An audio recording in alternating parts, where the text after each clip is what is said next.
Shalom, selamat pagi Bapak Ibu Saudara yang dikasihi Tuhan Yesus. Senang kita kembali berjumpa melalui renungan firman Tuhan yang akan kita baca dan dengarkan bersama.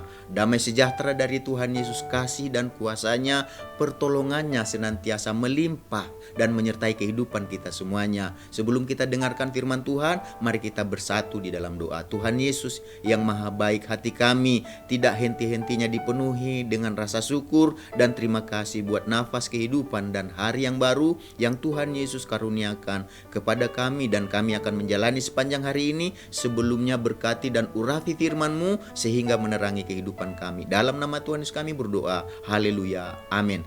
Firman Tuhan yang akan kita baca dan dengarkan hari ini tertulis dalam Markus pasal yang kelima ayat 26 sampai 29.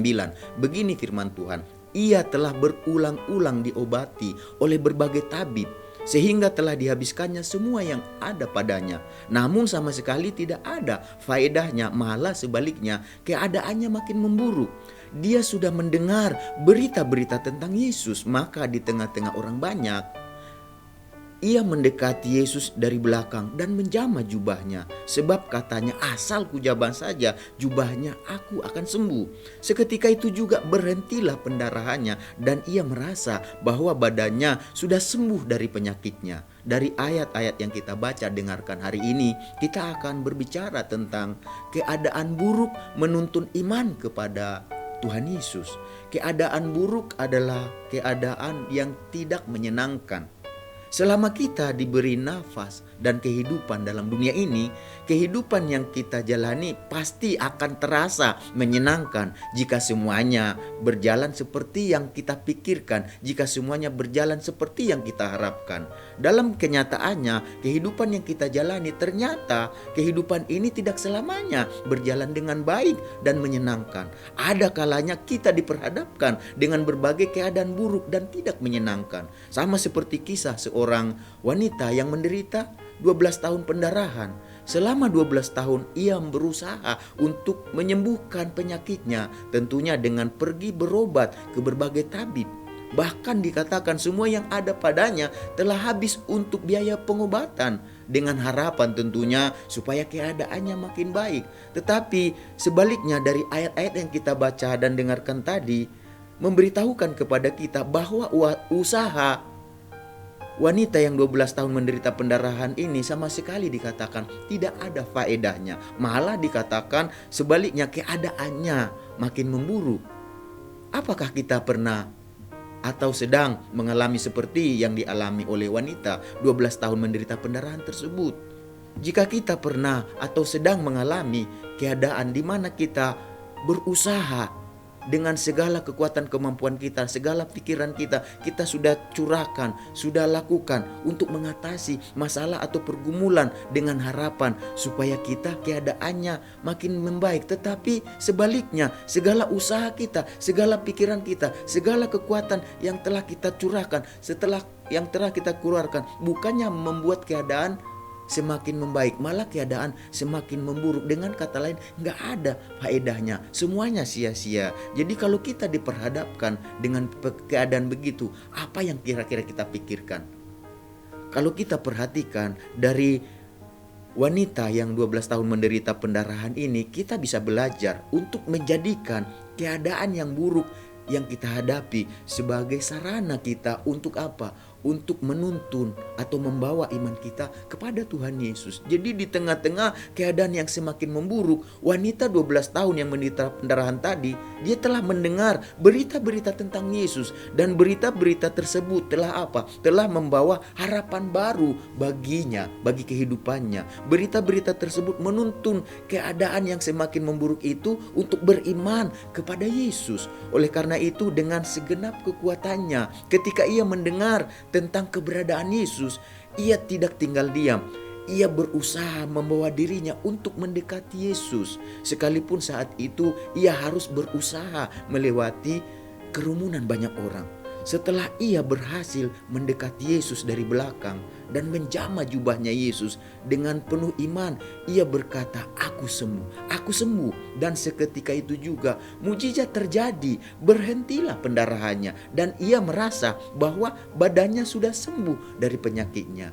Bapak Ibu Saudara yang kami kasihi dalam nama Tuhan Yesus, yang dikasihi Tuhan Yesus, mari kita belajar dari kisah wanita 12 tahun yang menderita pendarahan ini untuk menjadikan berbagai keadaan buruk yang kita alami sebagai sarana untuk menuntun iman kita kepada Tuhan Yesus.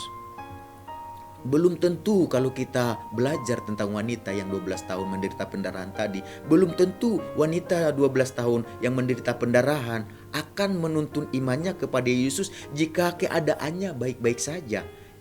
Jangan-jangan ketika keadaannya baik-baik saja, tidak mengalami hal yang buruk tadi, dia tidak akan menuntun dirinya, menuntun keyakinannya, kepercayaannya kepada Yesus. Tetapi keadaannya yang semakin memburuklah yang menuntun imannya kepada Yesus. Dan imannya itu bukan hanya menyembuhkannya, tetapi yang terpenting adalah imannya itu telah menyelamatkannya. Seperti yang tertulis dalam Markus 5 ayat 34, dikatakan Yesus kepada wanita yang 12 tahun menderita pendarahan tersebut. Dia katakan begini, maka katanya kepada perempuan itu, "Hai anakku, imanmu telah menyelamatkan engkau. Pergilah dengan selamat dan sembuhlah dari penyakitmu." Jadi Bapak Ibu Saudara yang dikasihi Tuhan Yesus, mari kita belajar untuk menjadikan berbagai keadaan buruk yang kita hadapi sebagai sarana untuk menuntun iman kita, kepercayaan kita, keyakinan kita kepada Yesus. Maka hal itu bukan hanya akan menolong kita, tetapi yang terpenting hal itu akan mendatangkan keselamatan bagi kehidupan kita. Jadi kesimpulannya Bapak Ibu Saudara yang kami kasih dalam nama Tuhan Yesus, mari kita belajar berpikir benar, berpikir yang baik, berpikir positif tentang berbagai keadaan, kesulitan, pergumulan yang kita hadapi. Dan mungkin itu kelihatannya makin memburuk, tetapi mari kita belajar untuk melihat dengan cara pandang Tuhan. Tuhan bisa pakai apa saja, Tuhan bisa izinkan apa saja supaya menuntun hidup kita untuk datang kepada Yesus, untuk beriman, percaya kepada Yesus. Mari kita satukan hati kita untuk berdoa.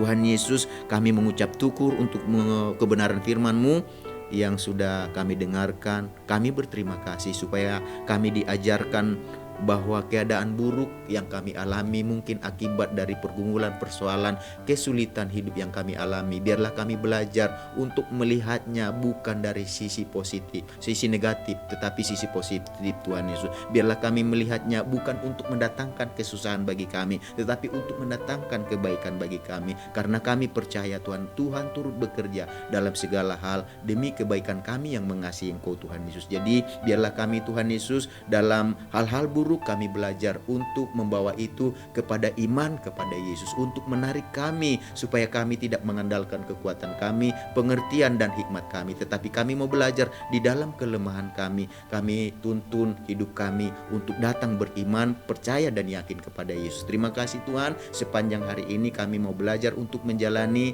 sepanjang hari ini dengan tuntunan Tuhan. Pimpinlah kami Tuhan Yesus dan beri kami iman yang kuat, iman yang teguh untuk melihat kekuatan Engkau di sepanjang hari ini, perlindungan, pertolongan Engkau, segala berkat yang terbaik yang Kau janjikan dalam firman-Mu, itulah yang menyertai kami. Dalam nama Tuhan Yesus kami berdoa, haleluya, amin. Selamat beraktivitas, Tuhan Yesus memberkati kita semuanya.